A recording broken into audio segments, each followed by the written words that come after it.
Hi, everybody. Welcome back to PCS 101, and this is for our class for Monday, the 5th of January.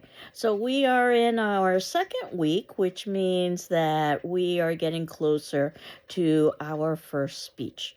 So, as you know, we've been going through the textbook talking about techniques that can help us with that first speech, and honestly, with the speeches that follow.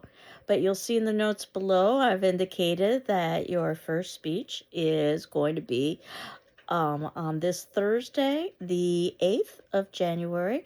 What I'm going to be doing is adding a folder onto our Moodle site, probably on Wednesday, and it will be a folder in which you can upload your speech. And I will be also providing you with directions for the technology on how to put your speech onto YouTube, which is what IT recommends, and it's also what I recommend as well. It's what I do with our class sessions. And then to use that link to post it on our Moodle site. But before we start getting into some of the technical aspects of the speech, I wanted to talk about generating ideas and organizing and outlining.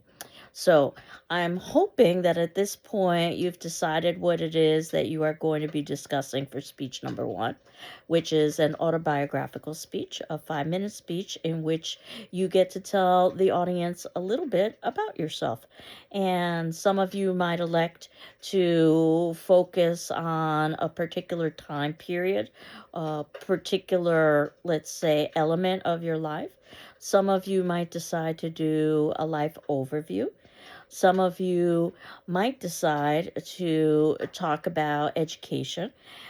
Regardless of what it is that you decide to talk about for your first speech, you need to narrow your topic into what is going to be suitable for 5 minutes. And the purpose of the speech, of course, obviously, is to introduce yourself to your audience so that at the ending of the speech, they know more about you than they did at the beginning of the speech. But of course, also the purpose is to allow you to try some of the techniques for public speaking that we've been talking about and analyzing the audience and the occasion. And I shared, I believe, my story about a colleague of mine in another institution who had a student who was literally going to disrobe during the course of the speech, arguing that that would help reinforce his speech topic about being true to oneself and to others. And obviously, the student did not analyze the audience nor the occasion because that would be quite inappropriate. Gathering material, and deliberately I chose the first speech to be an autobiographical speech because you already have the information at hand that you would need to construct this speech. But that's in no way to preclude you from doing something like, let's say, talking to family and friends or looking up historical family records if you so wanted to. Practicing out loud. And finally, the actual delivering of the speech itself. In fact, there's a graphic on page 104 that talks about these steps almost like a staircase, if you wanted to think about it that way, if you wanted to see a visual representation. And very soon, if you haven't already done so, you are going to be organizing and outlining. And that's after you've decided what it is that you are going to be discussing. So, lots of benefits to outlining and organizing. It allows you to test different ideas. And what you might find is that some of those ideas aren't going to work in the construction of your speech. It makes your speech easier to remember. It makes your speech easier to present. It makes you seem more credible because you probably are going to present a better speech. It also does the same with your persuasiveness, and it just lowers frustration.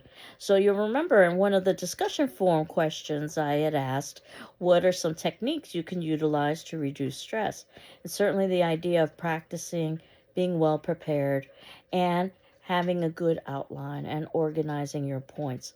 There's lots of different ways that you can outline, but if you're curious to know how I outline, just look at the notes beneath all of the videos that I've been posting on our Moodle site, And you see literally my outline, which I've got in front of me here in paper form. I just printed up what I posted on our Moodle site. So I'm in the second section now of organizing and outlining, and you can see that I use numerals, Roman numerals, and I also use letters of the alphabet to separate topics. So what I do is I use Roman numerals for major topics, then letters of the alphabet for minor topics, and within those major topics.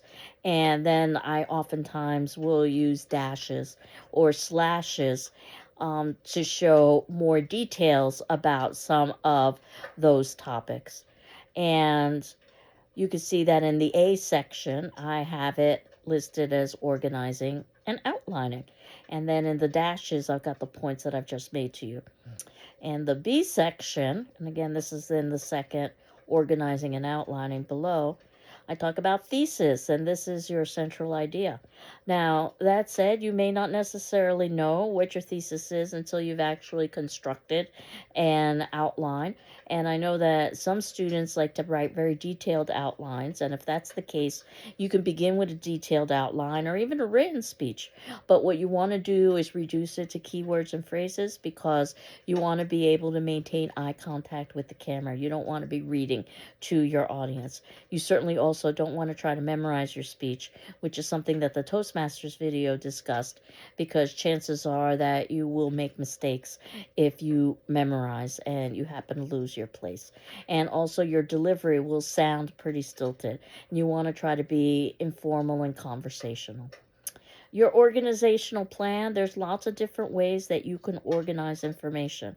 Outside of the construction of a speech having an introduction, a body, and a conclusion, there's lots of different ways that you can organize information. My suspicion is that you've probably utilized some of these techniques in writing papers in other classes.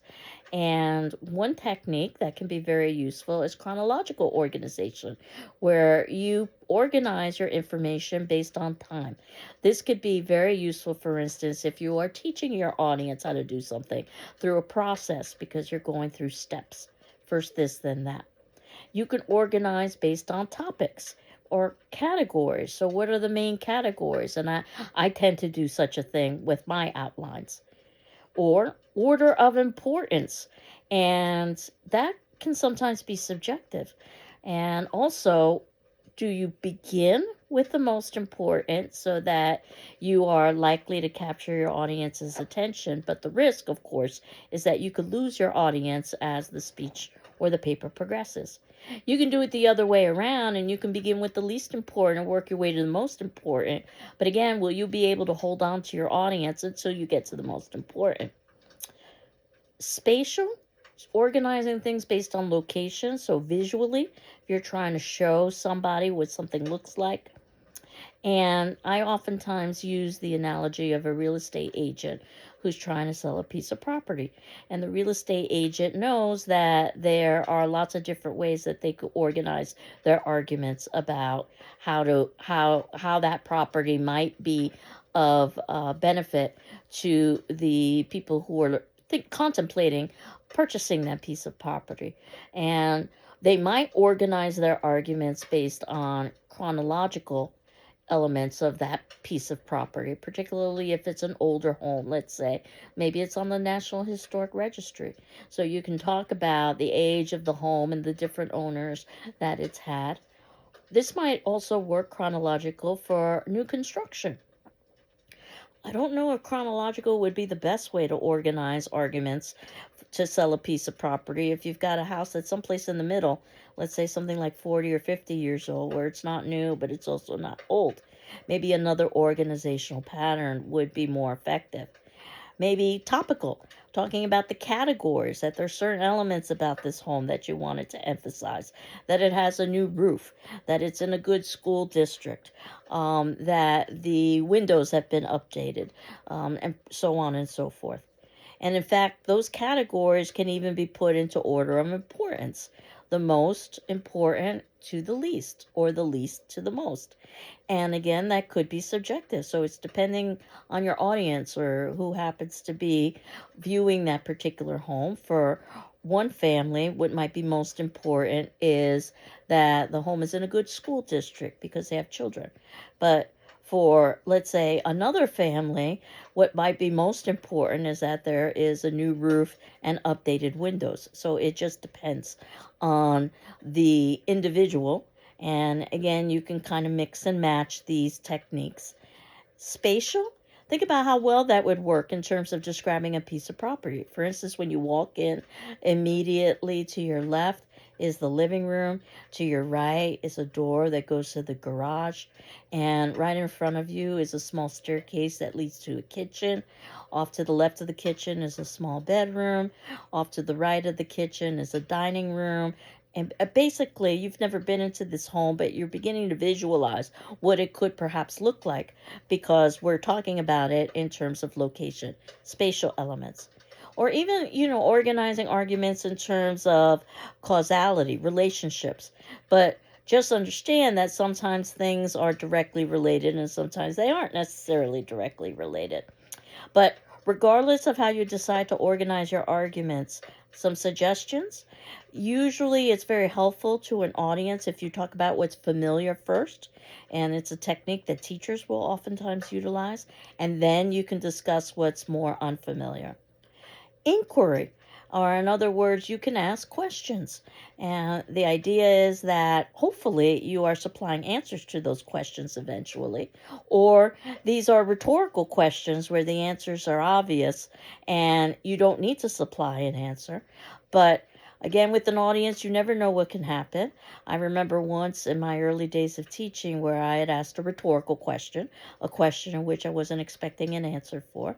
This happened to be for my Shakespeare class where we were reading a play, Midsummer Night's Dream. And if you are familiar with the Midsummer Night's Dream, through magic, many of the characters fall in and out of love with one another.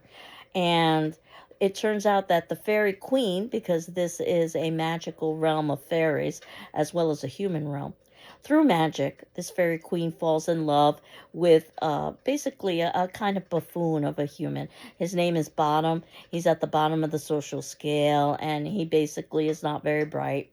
And the queen of the fairies is supposed to be very sophisticated and very beautiful. So even though she's been manipulated by magic, sometimes audiences wonder how could she have fallen in love with someone like Bottom, who is at this point not just a buffoon, but he's aptly named Bottom and has been turned by another fairy into a literal ass, because that's how this character acts, like a donkey, an ass. And the rhetorical question I ask my students about this to try to illustrate how Shakespeare is timeless and universal is how many of us have fallen in love with an ass? And I wasn't expecting an answer, and basically I got several people who wanted to relate stories, which was good because that illustrated how applicable Shakespeare was to our time period. But you never know when you ask a rhetorical question how somebody might respond. That was the lesson that I learned there. You might want to issue a problem and then show its solution. This could work very well for a persuasive speech. Or process of elimination, where you go through all of the possibilities and you're left with one when you are organizing information. Do keep in mind, though, that the outline that you need to write for a speech is going to be different than the outline you need to write for a paper. When you're writing an outline for a paper, you want to be as detailed as possible so that you have most of the work done and upfront through the outline. It's the exact opposite with the speaking outline. You want those key words and phrases. You want to make sure that you're able to quickly glance down and then glance up if you need to see your place. Think of your outline as a kind of map, or as I've likened it before, to the net a trapeze artist would use. And a good trapeze artist doesn't fall, so they don't need the net. But the net is there just in case. And that's a very good way, I think, of thinking of an outline. You might not even need to refer to it because you might be so well prepared. And you don't necessarily even have to follow your outline because in the real world, no one would see your outline. However, this is a workshop and not the real world, so I'm going to be asking that when you upload your speech, you also send me a copy of your outline so that I can quickly review it. I evaluated it informally on a checkmark scale. So a plus is excellent and a check plus is very good. That's where most of the grades tend to fall. There also is a check for satisfactory, check minus less than satisfactory, and a minus unsatisfactory. But basically, the outline is effective if you've delivered an effective speech. And again, no one in the real world would see your outline, so you can deviate. And again, kind of think of it as a kind of GPS where you can deviate from the suggestions, but there's more risk involved once you start deviating.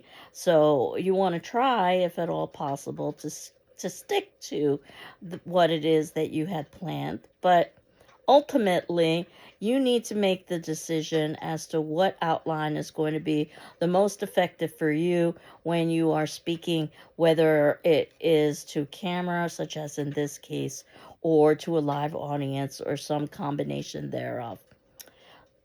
Consider bolding important points, underlining important points, use transitions to show how one idea is connected to the next. Feel free to add stage directions to your outlines. In fact, I've even had students say that they will add things to their outlines, such as reminding themselves to breathe. And we had talked about in the discussion forum that breathing, and it's one of the best ways to learn, or one of the best ways to reduce anxiety.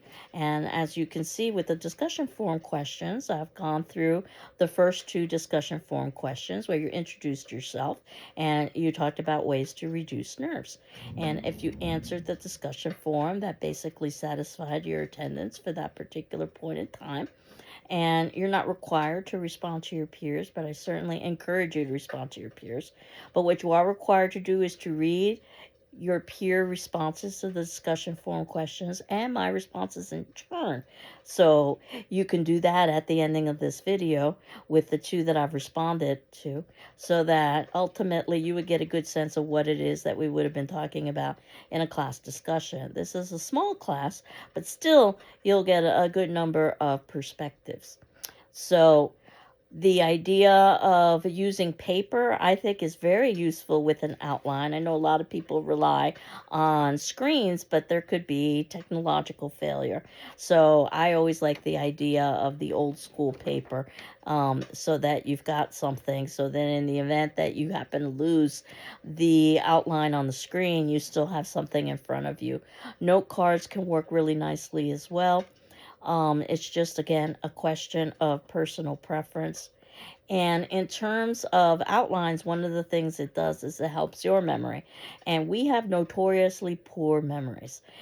Some studies have shown that we can remember plus or minus 7 items or plus or minus 3 items. Obviously, minus 3 items is pretty small, such as a minus 2 or a minus 1. But obviously, we've all utilized techniques to help us remember more items than that. Some of the things we do, and you've probably utilized some of these techniques in your own studying, chunking, where you're grouping like items together. This oftentimes happens with something like a phone number, for instance. If you were to memorize the phone number, you don't necessarily have to memorize all of the single digits independently. So you can combine them, so which is what we oftentimes do with an area code. That's one section, and then another section would be the first 3 numbers, and then another section would be the last 4 numbers. Mnemonics are memory techniques or devices that, again, I'm sure you've utilized in your past. It could be an acronym where you're looking at the first letter of each word to spell something to help you remember. This is oftentimes used in math and science classes, though I use it myself in my writing classes. The acronym KISS, keep it simple, silly, or you might have heard it said as keep it simple, stupid, is one of the best pieces of advice I can think of when it comes to writing. Alliteration, where the beginnings of the words have the same sound. Or rhyme, where the endings of the words have the same sound. So there's lots of memory techniques. Memory works really through repetition. I'll never forget, I had a high school teacher that said that repetition is the key to learning. And it is indeed true. I'm not sure how much I remember of the class. It was a biology class, but I do remember that repetition is the key to learning. So thinking about all of this, and also thinking about your upcoming speech, that is in relation to your discussion forum attendance question today, which would be due Wednesday the 7th. As you know, you've got 48 hours in which to respond. Do you have any questions about speech number 1? And if so, what are those questions? If you don't have any questions, feel free to say that you don't have any questions, and that's that. Because what we're going to start talking about next class is delivery of speeches. I also wanted to talk about the form that I have in your syllabus and course outline about how I'm going to be evaluating, at the very least, the first speech. It's a template where it's divided up into content and delivery.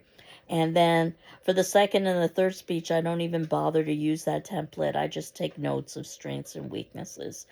I will also, over the next couple of classes, give you some sample speeches to view from students like yourself, in no way affiliated with GCC, so you don't have to worry that one day you'll be a case study, but it'll give you an opportunity to see how other people construct their speeches. And we'll also have our first quiz before speech number 1. So you know the quizzes are open book, open notes, 20 questions, and mostly short answer or multiple choice or true false. And the idea behind the quiz is basically just to reinforce some of the major points that you want to be considering when you are pulling together your speech. So that's what's coming up now. But for our attendance question, again, is do you have any questions about speech number 1? That could be about the speech, that could be about the outline. And you do need to submit in an outline to my email, because if you don't submit in an outline, then I won't evaluate your speech. And you want to submit in the outline that you actually used, not the outline that you think I want to see. Again, I want this to be as useful and helpful to you as possible. And for that speech, as I've talked about before, speech number 1, you're doing it in one take, much like I'm doing these classes in one take. So no, it won't be perfect, but there is no such thing as the perfect speech. So this is an editing class where you're splicing together things. So again, I hope you are doing well, and I am doing well, and we will continue on next class, and believe it or not, get very close to putting closure on the major points of the textbook so that we've got time to take a quiz and then ultimately do our first speech. Take care. Bye-bye.